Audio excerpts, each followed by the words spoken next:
This is going to be an unboxing and review of the Motospeed CK61 keyboard from Gearbest.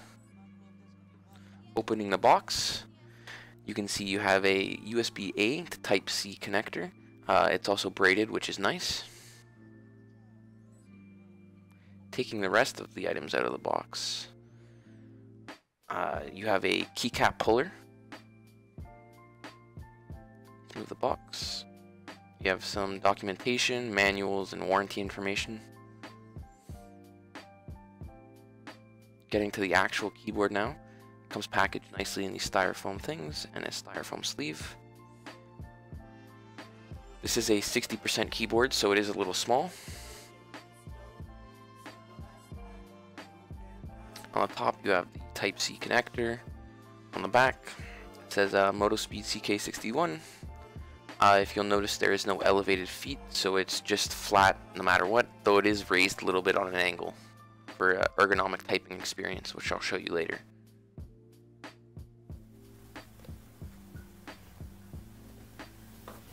So the keyboard is a little raised, if you can see here.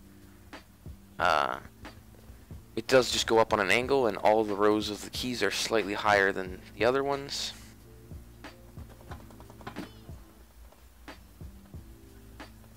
This makes for the best typing experience. I find I'd rather this than it being flat, but though I would rather have elevated feet so that you would have the option of having it flat or having it raised.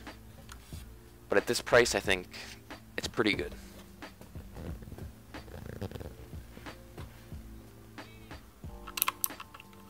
The key switches on this keyboard are Kale Box white switches. So these are made by Kale. They sound pretty close to Cherry Blues. They are clicky and they have a nice tactile feedback to them, though they are a little less damp than Cherry Blues. They are also supposed to be waterproof and rust resistant. We're going to do a quick sound test between the Motospeed CK61 and my Razor Black Widow Tournament Edition.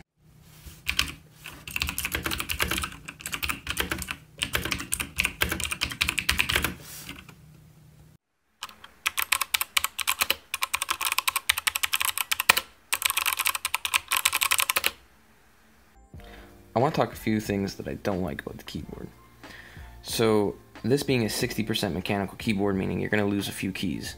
So what you are losing is dedicated function keys. Your insert, home, page up, and page down keys are right here. Your arrow keys are right here. There is also arrow keys on the WASD keys.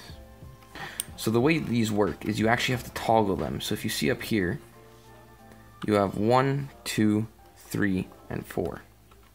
So these toggles, if you hit function and then 1, this will toggle all 1 through plus and minus. These will be your function keys now. They will not work as the normal keys.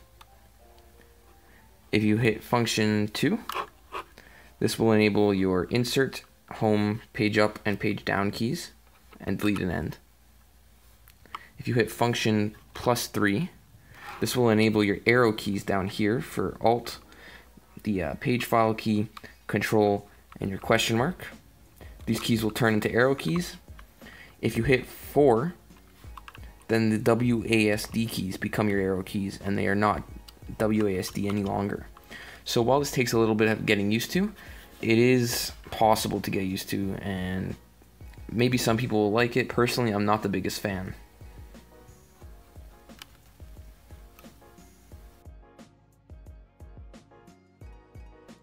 Another thing I want to talk about is software controls.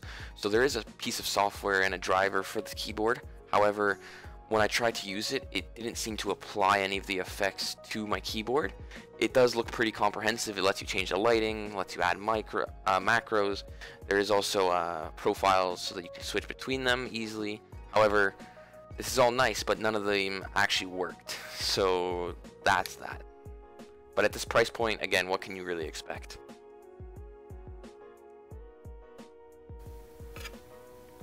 So we're going to start off showing you all the RGB modes. There's tons of them on this keyboard.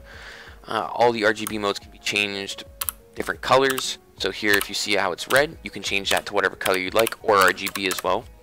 They can also be slowed down or sped up. and you can change the brightness as well. So I'm just going to annotate which effects are which.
So as you can see, there's lots of RGB modes on this keyboard.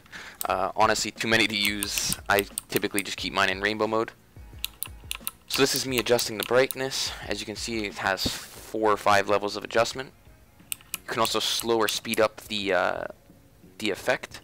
So if you slow it down here, the RGB ripples across the keyboard slower than it normally would.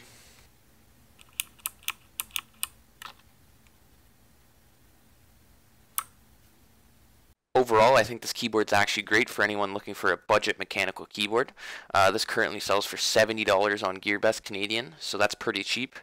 A few good things about this keyboard obviously are all its RGB modes, its price, of course, and I think the switches are not bad for the price. The bad is, sadly, the software driver is not the greatest, and the confusing controls on the keyboard are a little annoying. The toggles here for the function keys, the arrow keys, and all that are a little annoying, but overall, if you're looking for a great, cheap mechanical keyboard, I'd highly recommend the Motospeed CK61. Thank you guys for watching. Thanks Gearbest for sending out this keyboard, and I'll see you guys next time.